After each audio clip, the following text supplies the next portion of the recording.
너와 함께 날아가 When I'm without you I'm crazy 자 어서 내 손을 잡아 We are made of each other baby You are my universe and I just want to put you first You are my universe and you know that I'm Assalamualaikum warahmatullahi wabarakatuh. Untuk materi pertama yang akan kita bahas adalah mengenai keadaan Indonesia pasca kemerdekaan. Jadi, setelah melakukan proklamasi kemerdekaan pada tanggal 17 Agustus 1945, Indonesia telah menyatakan lepas dari belenggu penjajahan meskipun pengakuan kedaulatan dari pemerintah kerajaan Belanda baru diterima pada 17 Desember 1949. Semangat para pemuda Indonesia dalam memperjuangkan kemerdekaan bangsa Indonesia tidak hanya berakhir sampai di sini. Justru setelah pembacaan proklamasi kemerdekaan oleh Soekarno, masyarakat Indonesia beserta para pemudanya sangat berperan demi mempertahankan kemerdekaan bangsa Indonesia yang sudah ada di genggaman, seperti perjuangan masyarakat Surabaya yang dikenal dengan insiden bendera di Surabaya dan hal serupa memperjuangkan merah putih di Gedung Tiokan Kantai, Yogyakarta. Pasca pengakuan kedaulatan secara de facto dan de jure, Indonesia sudah dapat dikatakan sebagai sebuah negara yang merdeka. Permasalahan yang dihadapi Indonesia pasca kemerdekaan yang pertama adalah demokrasi parlementer. Pasca proklamasi kemerdekaan, kondisi dasar negara dan undang-undang negara dinyatakan masih bersifat sementara. Dan yang kedua adalah agresi Belanda dan Republik Negara Serikat.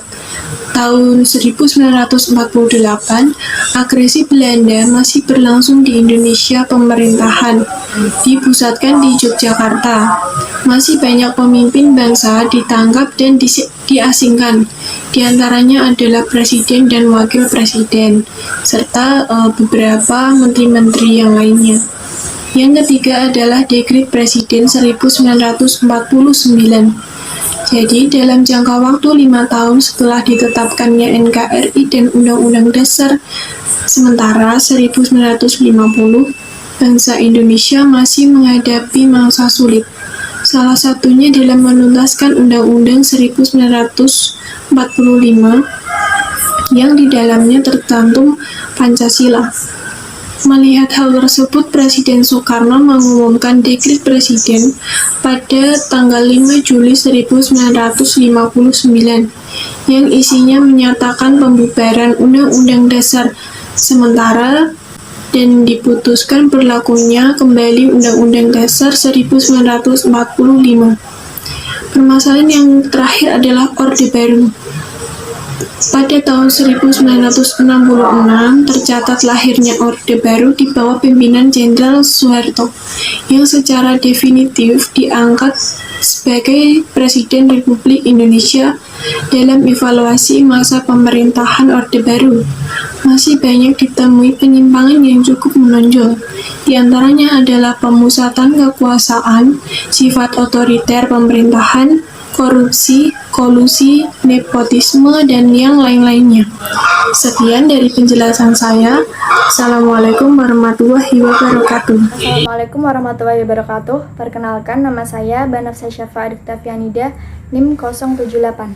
Di sini saya akan melanjutkan materi dari Mbak Devi, yaitu tentang perkembangan Islam Indonesia pasca kemerdekaan. Sejarah kehidupan Islam di Indonesia telah diakui sebagai kekuatan kebudayaan, tetapi Islam tidak diperbolehkan untuk merumuskan bangsa Indonesia menurut versi Islam. Sebagai kekuatan moral dan budaya, Islam diakui keberadaannya oleh masyarakat, tetapi tidak pada kekuatan politik secara real. Pada masa Orde Lama, yaitu masa berlakunya UUD 1945, Konstitusi RIS 1949, dan UUDS 1950, berada pada tingkat kematangan atau pengukuhan ajaran agama untuk dijadikan menjadi sebuah dasar dalam bernegara. Sehingga terjadi sebuah pertentangan Ideologi antara golongan muslim dan golongan nasionalis saling berlomba-lomba untuk memperjuangkan berlakunya rumusan ideologi masing-masing. Sedangkan pada masa demokrasi terpimpin, yaitu pada tahun 1959 dan sampai 1966, golongan Islam mendapat tekanan melalui dominasi peranan golongan komunis yang membonceng kepada pemerintah. Pada masa Orde Baru, yaitu ada seorang ulama yang mengusulkan ide reformasi fikih, misalnya Hasbi As-Siddiqi dan Hazairin. Yang keduanya meninggal dunia pada tahun 1975. Hasbi As-Siddiqi mengajukan konsep fikih Indonesia dan berusaha menekankan pentingnya merevisi fikih tradisional yang tidak mempertimbangkan karakteristik komunitas Islam di Indonesia. Sedangkan Hazairin mengajukan konsep fikih mazhab nasional dengan rujukan agar lebih relevan dengan adat dan budaya di Indonesia. Selain itu, konsep reaktualisasi ajaran Islam disampaikan oleh Munawir Syadzali sebagai upaya reinterpretasi terhadap doktrin Islam dan menyusul konsep fikih sosial yang diajukan oleh Ali Yafi. Pada masa reformasi, selama periode ini sejumlah daerah di Indonesia menuntut untuk menerapkan syariat Islam secara formal. Selain Aceh yang sudah diberikan hak otonomi untuk menerapkan syariat Islam, provinsi lain yaitu seperti Provinsi Sulawesi Selatan, Riau, dan Banten. Penerapan syariat Islam bukanlah masalah yang sederhana. Di kalangan umat Islam sendiri masih terjadi perdebatan mengenai apa yang dimaksud dengan syariat dan bagaimana bentuk konkret rumusan syariat. Saya Elmi Agus Milani, NIM 079, akan melanjutkan materi. Proses masuknya Islam di Indonesia dibawa oleh mubalik yang kebetulan profesinya sebagai pedagang. Secara umum, Islam masuk ke Indonesia itu pada tahun-tahun awal, yaitu pada tahun ke-7 dan ke-8 Masehi. Daerah yang pertama tempat tersebarnya ajaran agama Islam adalah di pesisir Sumatera Utara. Perkembangan Islam di Indonesia pasca kemerdekaan terlihat pada masa Orde Lama atau dalam masa berlakunya Undang-Undang Dasar 1945, Konstitusi RTS 1949, dan Undang-Undang Dasar Sementara 1950. Berada pada tingkat pengaktualisasian ajaran agama untuk dijadikan sebagai sebuah dasar dalam bernegara. Sedangkan pada masa Orde Baru, perkembangan Islam dilakukan dengan pembaruan pemikiran ajaran Islam. Pada masa Reformasi, perkembangan Islam diwarnai dengan semakin maraknya isu penerapan syariat Islam. Materi yang selanjutnya yaitu sistem pemerintahan Indonesia pasca kemerdekaan. 1. Sistem pemerintahan revolusi kemerdekaan terjadi pada tanggal 18 Agustus 1945 sampai dengan 27 Desember 1949. Yang kedua, sistem pemerintahan konstitusi RIS 1949 terjadi pada tanggal 27 Desember 1949 sampai dengan 17 Agustus 1950.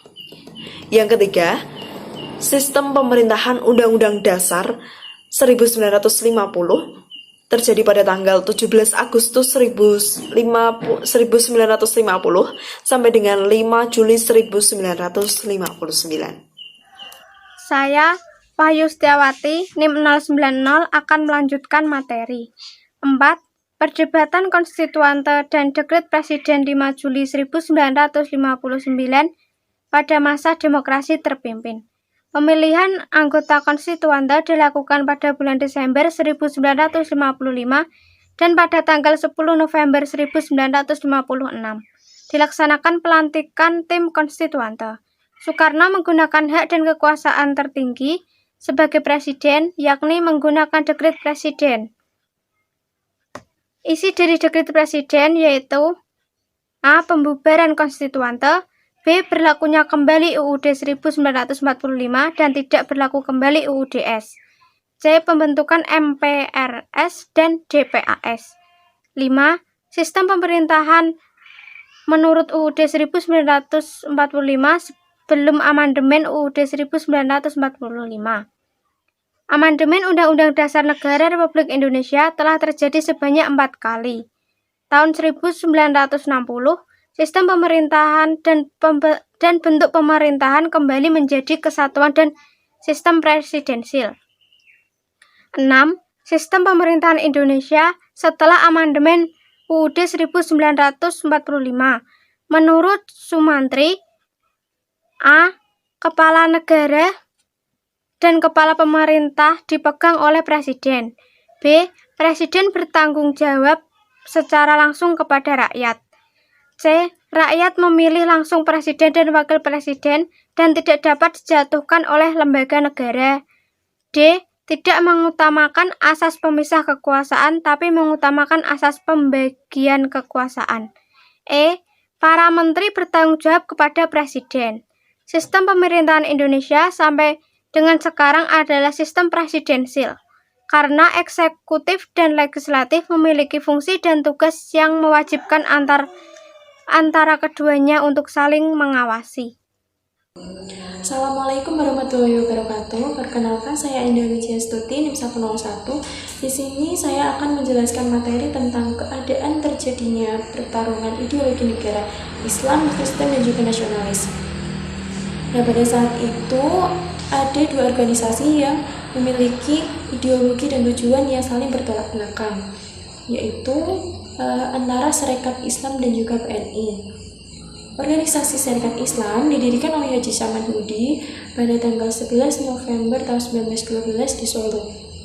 Tujuan didirikannya organisasi ini adalah untuk mengangkat hak-hak politik kaum pribumi yang dengan cepat memperoleh pengikut yang besar di Nusantara ini, terutama dari Pulau Jawa. Nah, pada tahun 1921 muncul pertentangan dalam organisasi Sarekat Islam dan terjadilah perpecahan dalam organisasi tersebut.